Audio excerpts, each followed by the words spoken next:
নজর রাখবো যে খবরের দিকে মাধ্যমিকের সময় পরিবর্তন মামলা রাজ্যের সিদ্ধান্তে হস্তক্ষেপ করল না কলকাতা হাইকোর্ট। রাজ্যের নির্ধারিত সময় হবে মাধ্যমিক পরীক্ষা। এ বিষয়ে বিস্তারিত কথা বলবো। ফোনে রয়েছেন আমাদের প্রতিনিধি পীযূষ কান্তিনাগ। পীযূষ, ঠিক কি জানিয়েছে কলকাতা হাইকোর্টের বিষয়ে? দেখো, রাজ্যের পক্ষ থেকে সিদ্ধান্ত নেওয়া হয়েছে যে এবারে মাধ্যমিক পরীক্ষা শুরু হবে 9:45 থেকে।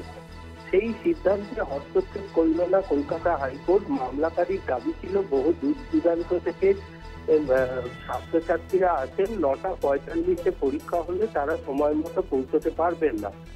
জঙ্গলমহল থেকে বিভিন্ন জায়গার উদাহরণ তুলে ধরা হয় আদালতের সামনে, কিন্তু আদালতের কাছে রাজ্যের তরফ থেকে বলা হয় যে ইতিমধ্যে এই মাধ্যমিক পরীক্ষার দিনগুলিতে একটি কন্ট্রোল রুম খোলা হয়েছে এবং সেই কন্ট্রোল রুম থেকে সমস্ত নজরদারি চলবে এবং হেল্পলাইন নাম্বারও চালু করা হয়েছে। যদি কোনো ছাত্রছাত্রী এই কোথাও যদি কোনো সমস্যায় পড়েন, সেক্ষেত্রে সেই হেল্পলাইন নাম্বারে ফোন করলে তারা কিন্তু সেই সমস্যার সমাধান করা হবে বলেও আশ্বস্ত করেন রাজ্যের আইনজীবী।